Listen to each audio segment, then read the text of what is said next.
it's just very exciting because I think there's still a lot we don't know about chronic wound pathophysiology, and we're learning and we're changing. And I make the joke that, all wounds have different personalities, just like our patients. Sometimes wounds have multiple personalities. So it's not a one size fits all sort of specialty, and kind of knowing what works well when and for what patient. I think those are the things we're still figuring out.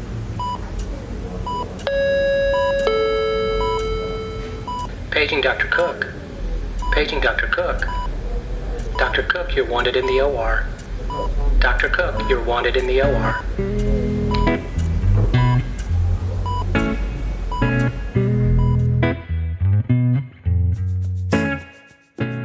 Welcome to the Prescription for Success podcast with your host, Dr. Randy Cook.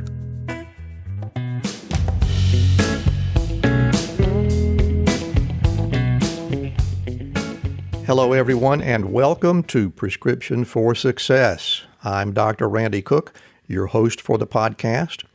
As a reminder, Prescription for Success is a production of MD Coaches, providing leadership and executive coaching for physicians by physicians. To overcome burnout, transition your career, develop as a leader, or whatever your goal might be, visit MD Coaches on the web at mymdcoaches.com, because you're not in this alone. My guest today is a highly respected podiatrist who grew up, got her college and graduate education, and spent her entire professional career in the Buckeye State of Ohio. She's a recognized expert in diabetic foot care and limb salvage, and she's widely published and speaks frequently on those subjects in professional meetings and publications. So let's hear my conversation with Dr. Wendy Cole.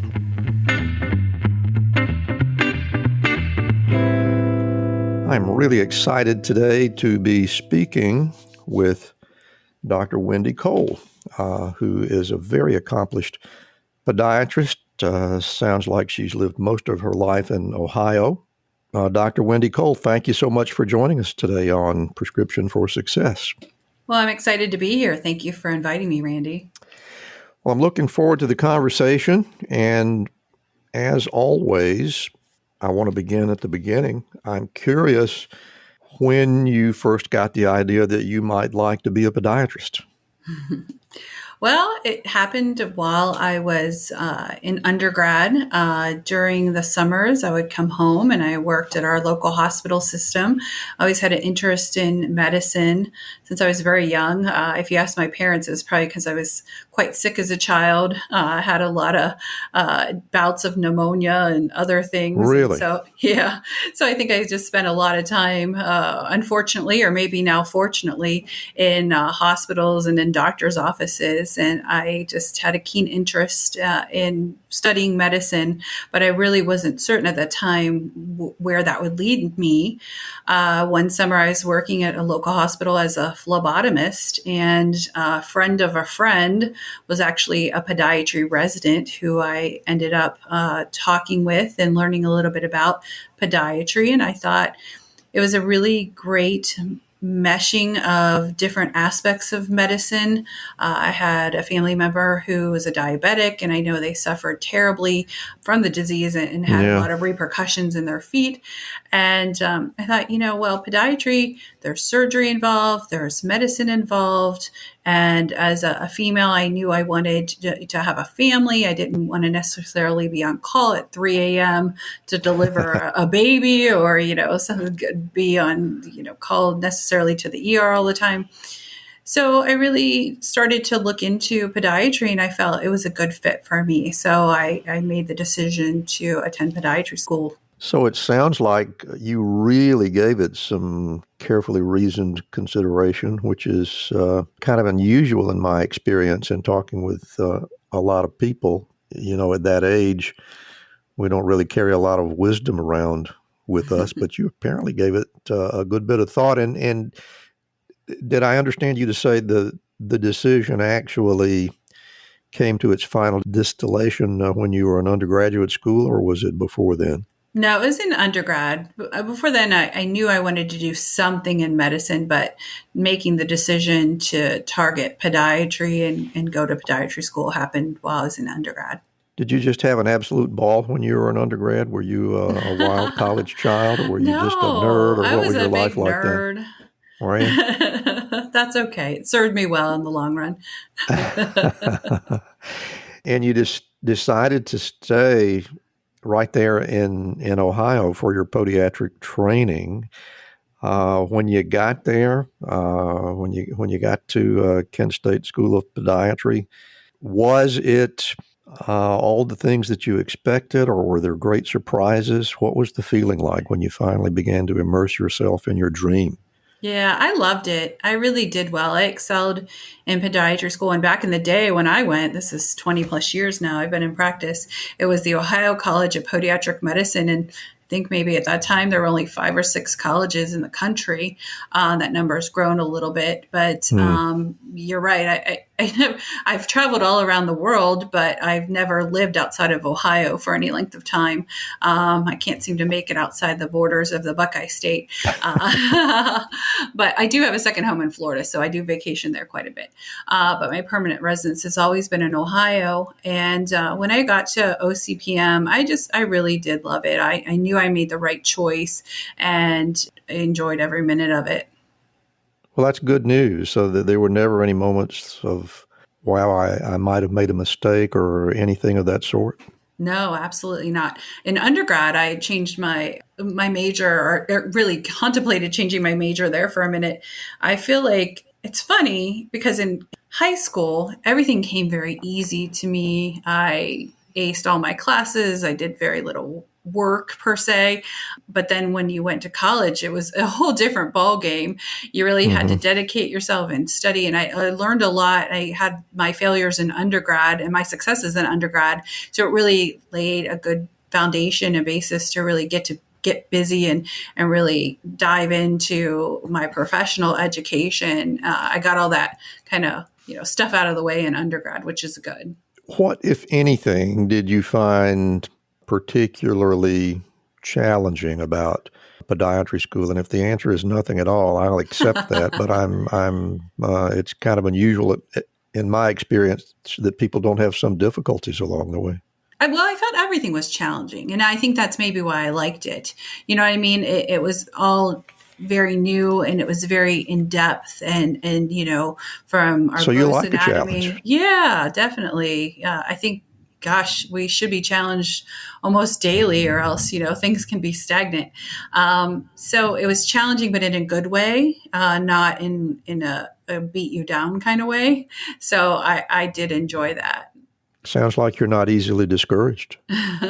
I'm stubborn. That's a good thing. Yeah. And tell me a little bit more about your training now. I assume that after getting your DPM degree, there was some residency training to do. Yes. Yes. What was that like? I also enjoyed that probably even more than school, because we're putting, what we've learned to good use. Doing the real thing. Yeah, absolutely. I did my training at University Hospitals of Cleveland. So again, did not leave Ohio. Did a 2-year surgical residency, which at that time, again, we're talking 20 plus years, that was kind of the height of residency training for podiatry, and enjoyed that as well. I worked with a lot of great attendings. In fact, one of my attendings I worked for a number of years, initially getting out of residency, and really learned a lot about the business world and the practice of medicine through him. And so it really, again, gave me a very good foundation to take my career to the next level. And when the time came to go into practice, where did you locate? So initially, I worked for an attending in Geauga County in Chardon. So right there in the snow belt. And I worked there for a little over a year. And then I had kind of a strange meeting and opportunity arise. I was doing nursing home work. So when you start out, you do some office, and then you do whatever you can to build your practice. And so I was doing quite a bit of nursing home work, and I ran into another practicing podiatrist. And I lived, and I still do live, about 40 minutes-ish from where I was practicing. And I was going to a nursing home close to my home, and I ran into another podiatrist there, and he was an older gentleman. He was late 70s, and I say older than me, obviously. And, I'm not offended. Okay. And he was looking to get out of practice. He was still practicing 5 days a week, and he wanted to, enjoy his time. He had a lake cabin and he had grandchildren. And so he approached me and asked me if I'd be interested in taking over his practice. And he wanted to bring me in initially and kind of phase himself out. And I thought that was a great opportunity. And luckily, the gentleman who I was working for was very receptive to that as well. So he enabled me to be released from my contract with him. And I ended up transitioning this other podiatrist out of practice and took over that practice. And this other podiatrist, he did not have hospital privileges. If he did surgery, it was in the office. So there was just such opportunity there. And I was able to translate that into a really busy practice. And I moved the office location in less than 2 years because we outgrew the space that he was in for, 50 some years. So I was able to really take what he had built and extrapolate on that. That must have been very rewarding. It was. It really was. Made you feel like you were a success. And it sounds like you probably were. I think I did very well. I was very pleased. Sounds like I hit a modest point there, but clearly you were doing very well. Yes. So at some point you developed an interest in chronic wound care. How did that come about? So I was running actually 2 offices at one point in time. So I took over this office in Kent, Ohio, and the physician retired, and became very busy and opened up a second office in Streetsboro, which is a neighboring city. That's actually where I live currently and did at the time as well. And our hospital system decided to open up a wound care center, and they asked some of the staff, physicians in general. There were several podiatrists, there were some general surgeons and internal medicine physician. They asked us if we would be interested in becoming the staff wound care providers at this new wound care center.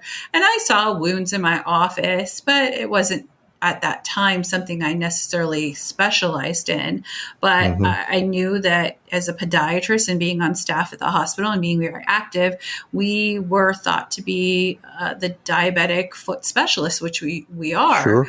And I thought it was a great marriage of that knowledge and that practice, and seeing these patients in the hospital, having a place to follow up with them, and then having the ability to supply advanced wound care and specialty dressings and all the things that wound care centers can provide. So of course I jumped on that opportunity, and I ended up really enjoying it. And this was something that became a passion of mine. And my director at the facility at the time had a friend who was the medical director at a neighboring facility, and they needed another clinician. And he asked if I'd be willing to go work at that center too. And I did, and just started to spend more and more time in the world of wound care and less time in my private office, because I just, this is what kind of lit the passion that I always had, didn't know, but I took this opportunity and was able to really capitalize on it. And from that, it sounds to me, from looking at your CV, that really evolved into a fairly substantial change in your major area of interest. And I guess that sort of goes without saying, since we're talking about chronic wound care. But in addition to that, you actually evolved into the world of research. You want to tell us a little bit about that? So what happened next is I was spending so much time in the world of wound care and at wound care centers, I ended up closing one of my offices, and I was approached by another very well-known clinician in the wound care world and asked if I would be willing to come down to Akron General Wound Care Center and be the assistant medical director there. And there was a lot going on at Akron General at that time. They had kind of an overhaul in their wound care center. They brought in a management company who now was offering clinical trials, and there was a lot of excitement around these new prospects. And so I decided to take that leap and take the opportunity, and I closed my second office. So I got out of private practice altogether at that time and went down to Akron General, and I worked there for a couple years as the assistant medical director.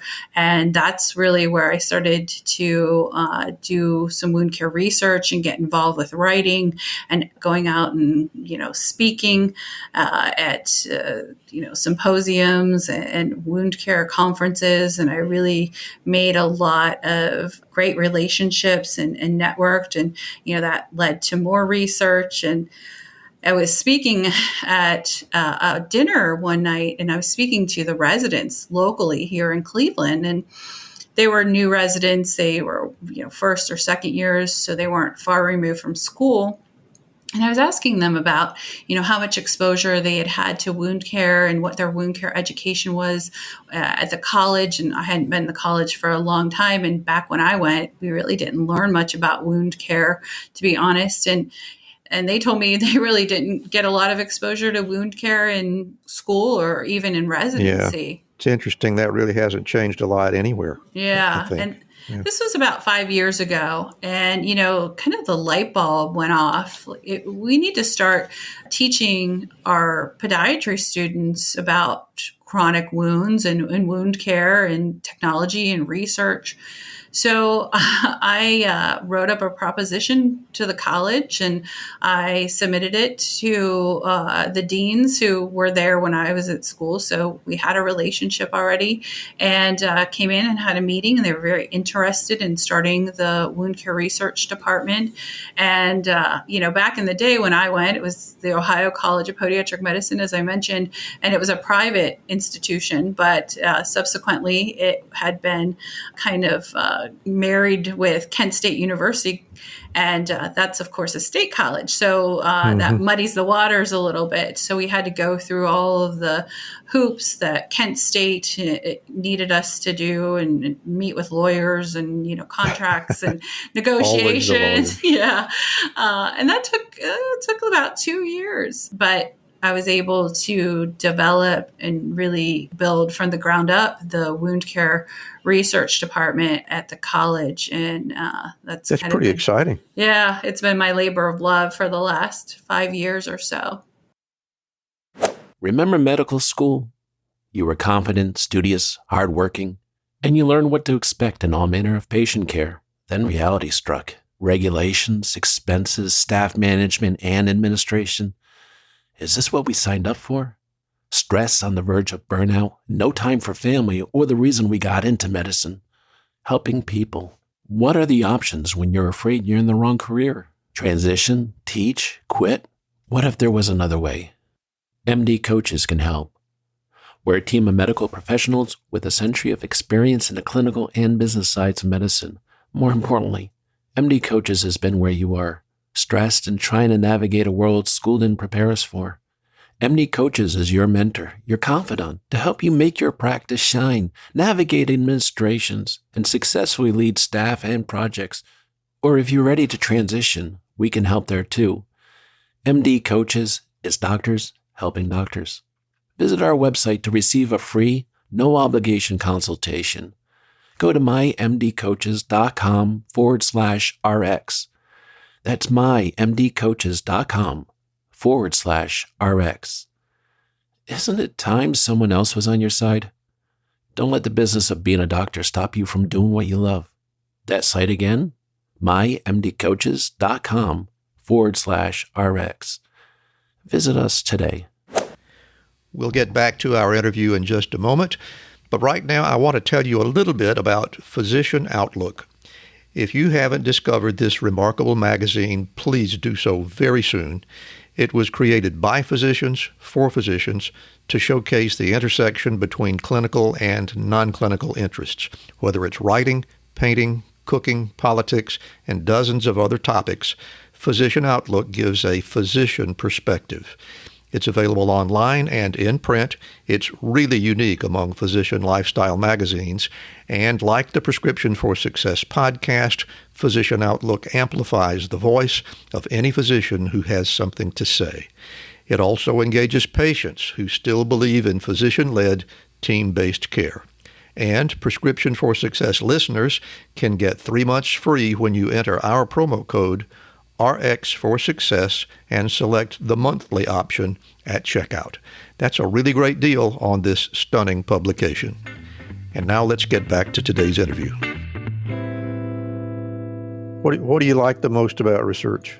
Well, I have a lot of questions. And again, we talked about my stubborn streak. So, if there's something that I feel that we're not doing or we don't have a solution for, or, a patient that we couldn't help, it allows me to kind of develop and look into these questions and hopefully answer these questions and really help to mold what hopefully the technology that's coming in the future and what will help our patients. And it's just very exciting because I think there's still a lot we don't know about chronic wound pathophysiology, and we're learning and we're changing. And I make the joke that, all wounds have different personalities, just like our patients. Sometimes wounds have multiple personalities. So it's not a one size fits all sort of specialty, and kind of knowing what works well when and for what patient.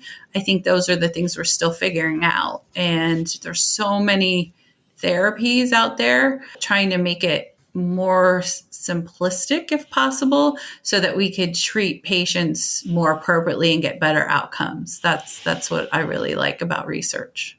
That makes a lot of sense to me. I think a lot of people are maybe a little put off by research because there are a lot of rules and regulations that you have to follow in order to get things published and and so forth. But I practiced many years, and over the more than 4 decades that I did practice, when I look back, I'm astounded at the number of things that have changed and how profoundly they've changed. Have you been doing it long enough that you have seen something like that? Can you point to something where you're really kind of taken aback at the reality that it was time to change the way we were doing things because we didn't properly understand it or not? Well, I think before, who knows, 10, 15 years ago, wet to dry dressings, that was standard of care. You had an open wound, you did a wet to dry dressing, and that's what you did. And gosh, if you would see a wet to dry dressing on a patient right now, we would be just appalled, right? Yeah. So, just in that short period of time, I remember my first wound vac patient, my first patient I used negative pressure on. It blew my mind how quick I was able to granulate. I had done a third metatarsal head resection due to osteomyelitis and a chronic ulcer. And I put a wound vac on that. And literally in 3-4 days, that whole large deficit was granulated in with nice, robust, beefy granulation tissue. I thought, this is amazing. This is going to change everything. And it has, so all of these things, everything that enters into the market and has validity and efficacy, it really is a game changer. Do you find that you're a little frustrated from time to time because it's difficult to get people to give up the old ways? Yeah, and that's, I think, why I enjoy the education component to it as well. I think that maybe people only know what they've been exposed to. And so having the opportunity to meet people and educate them and discuss maybe what the latest trends are, the latest evidence, and what is now considered standard of care, I enjoy that.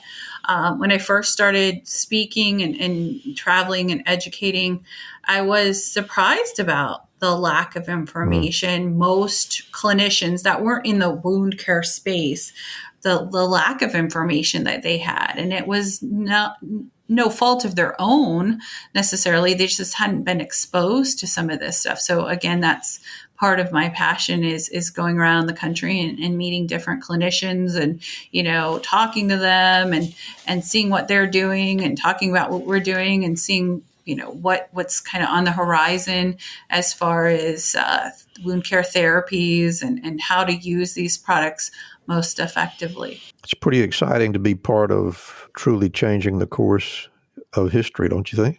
I agree. It's what gets me out of bed every morning for sure.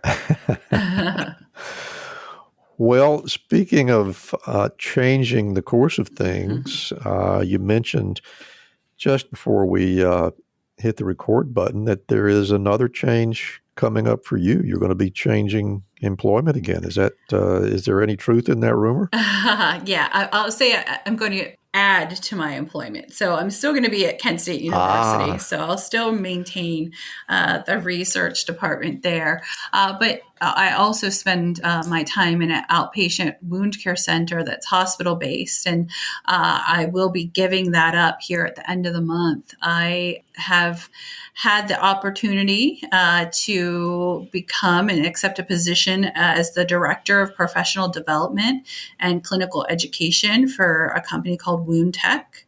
And Wound Tech is a national provider of healthcare services. They focus on wound care, and they employ clinicians that actually treat patients in the comfort of their own home.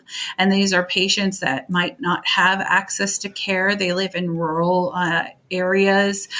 They might not be able to drive. They might not have someone to take them to their wound care appointments. And we know how difficult sometimes that is for elderly patients with a lot of disease states. And so this company specializes in home wound care. And so like I said, I'll be the Director of Professional Development and Clinical Education. So I'll be training the new generations of clinicians and wound care warriors, if you will. So I'm very excited. So it marries a lot of my passions. And I'll bet you are. Yeah, I'm going to take it to the next level. That's really exciting. And hats off to you. And, you really are, it sounds like you really have the opportunity to be there at the very beginning of something that we have needed for a very long time. As you were describing the difficulty of taking care of patients who are disabled by chronic wounds, it made me think about my own career. I spent a little more than a decade at the end of my career as the medical director of a wound care center, and particularly in rural Alabama, where I live, it's really difficult for people to travel sometimes 2-3 hours to get to a wound care center. And it sounds like this project that you're involved with is taking aim at exactly that.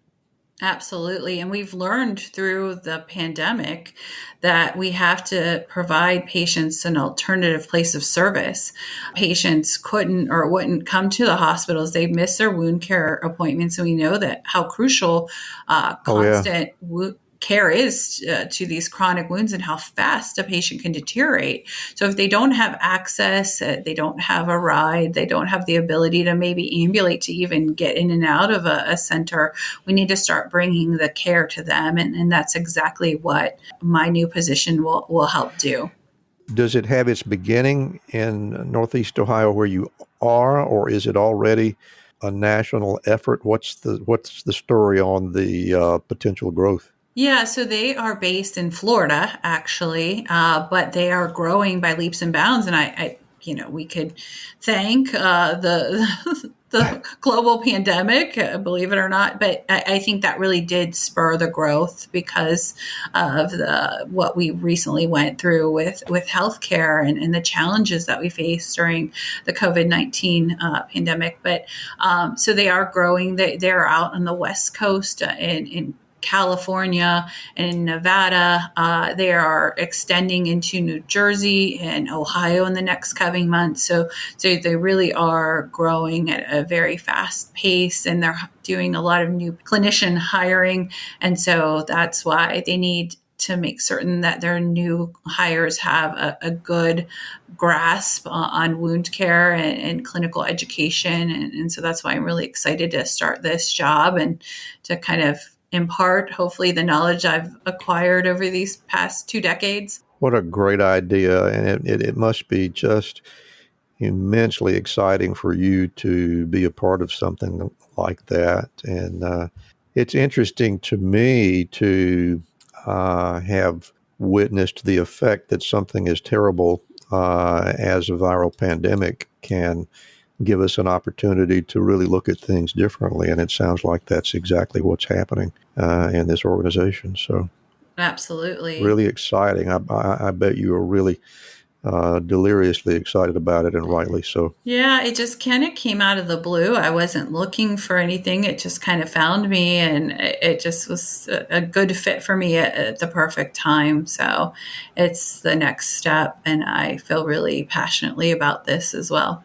So one last question before we get into your prescriptions for success. It sounds like you work all the time. Do you ever have any fun? What do you do for fun? Oh, I have a great deal of fun. Well, I have 2 teenagers, and what's more fun than that? I said, what do you do for fun? How do you keep your sanity is maybe what I should ask. Oh, they're actually pretty good kids. I can't complain. Boys or girls or both? Both. I have a 19-year-old daughter, and I have a 15-year-old son. And like I said, they're really good kids. But we love to travel. We love to do things outdoors. We've done a lot of kayaking this summer. We do have that vacation home in Florida, so we get down there quite often. In fact, we're going down Thursday for a long weekend and to have some fun down there and, put our toes in the sand. We got to get out of Ohio every once in a while. But I love sports. We go to a lot of Indians games. And then, we're big Cleveland Browns fans. I like music. My boyfriend is a morning DJ for a local country music station. Yeah, he's a morning man. So we get to do a lot of fun stuff. That's how I started my career. Is that right? Yeah. Well, we get to go to a lot of country music shows and hang out with big country music stars and have fun. That's exciting. Yeah. So we do it all. We really enjoy life. This sounds like a truly balanced life. I think so.